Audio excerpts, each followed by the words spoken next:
नमस्कार, मी पंजाब डक. आज आहे 3 ऑगस्ट 2026. आजपासून शेतकऱ्यासाठी एक अंदाज देणार आहे. राज्यामध्ये आणखीन 3 ऑगस्ट, 4 आणि 5 ऑगस्ट आणि 6 ऑगस्टच्या दरम्यान आणखीन 4 दिवस काही भागात आणि काही जिल्ह्यात तुरळक भागातच पाऊस पडणार आहे म्हणून हा अंदाज लक्षात यायचा.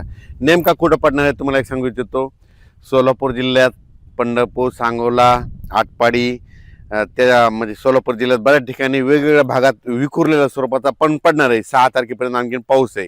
त्याच्यानंतर धाराशिव जिल्ह्यात देखील विखुरलेल्या स्वरूपाचा पडणार आहे. भाग बदलत पडणार आहे. सर्वदूर काय पडणार नाही. अर्ध्या घंट्याचा 20 मिनिटाचा पाऊस असणार आहे म्हणून अंदाज लक्षात यायचा. लातूर जिल्हा, त्याच्यानंतर बीड जिल्हा, त्याच्यानंतर अहिल्यानगर, त्याच्यानंतर जालना जिल्हा, संभाजीनगर, परभणी जिल्हा, बुलढाणा जिल्हा, अकोला जिल्हा, अमरावती जिल्हा, हिंगोली जिल्हा, नांदेड जिल्हा, लातूर, परभणी, त्याच्यानंतर यवतमाळ, त्याच्यानंतर इकडं पुसद, हे असा पट्टा करीत अमरावती, नागपूर, वर्धा, भंडारा, गोंदिया, चंद्रपूर ह्या पट्ट्यामध्ये काय होणार आणखीन 6 तारखेपर्यंत असाच म्हणजे दुपारपर्यंत ऊन पडेल आणि सरी येतील. अर्ध्या तासाचा 20 मिनिटाचा पाऊस पडणार आहे म्हणून हे अंदाज लक्षात यायचा. त्याच्यानंतर 7 तारखेच्या नंतर 7 ऑगस्ट नंतर चांगली उघडीप भेटेल म्हणून हे लक्षात यायचं.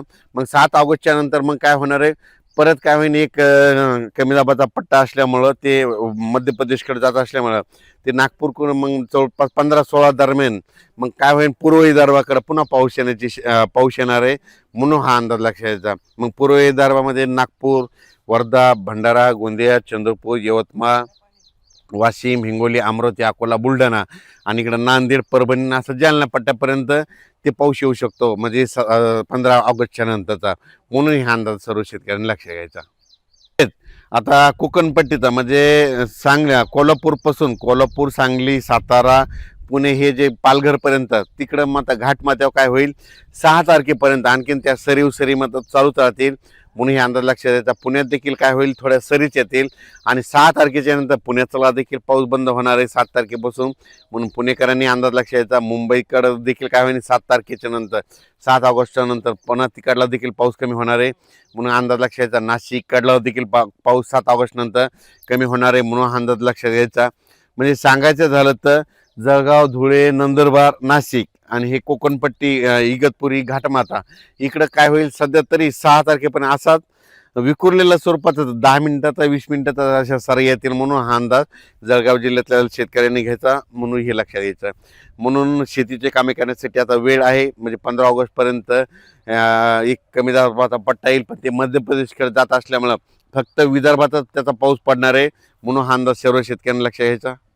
आणि तसंच नाथसागर म्हणजे मराठवाड्याची ताण भागवणारं नाथसागर म्हणजे जायकवाडी धरण आजच्याला 90% भरणार आहे आणि कोणत्याही क्षणी त्या जायकवाडी धरणाचे दरवाजे, कारण की तिकडून पाण्याची आवक सुरू असल्यामुळं कोणत्याही क्षणी गोदावरी नदीत पाणी येणार आहे. मग गोदावरी नदीत जर पाणी आलं तर नाथसागरातून पाणी निघाल्याच्या नंतर ते पाणी सरळ नांदेडकडे येतं. मग हे जे बॅरेज आहे ते भरत भरत येणार आहे. शेतकऱ्याला माझी विनंती, आणखीन आज उद्या ह्या 2-3 दिवसामध्ये तुमच्या कोणाच्या मोटर असेल, पाईपलाईन असेल तर तुम्ही काढून घ्या, कारण की जायकवाडी आपल्या गोदावरी नदीला कोणत्याही क्षणी ते पाणी सोडू शकता.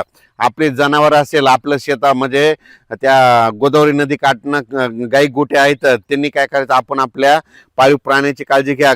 2-4 दिवस आता नदीमध्ये तुमचे जनावरे बांधू नका, चरायला सोडू नका, कारण की कोणत्याही क्षणी आजच्याला 90% होणार आहे. 90% झाल्याच्या नंतर उद्या 93-94% होईल आणि 100% भरण्याचा मार्गावर 100% होणारच आहे.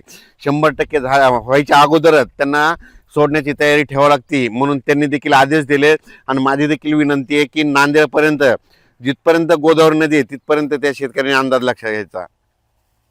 तर मी माझ्या शेतामध्ये ना आजच्यानं ही आपलं सोयाबीनचं पीक यावर्षीचं आलेलं आहे 2026चं आणि कम्प्लीट आता 1 महिना 3 म्हणजे 33 दिवस पूर्ण झालेले आहेत.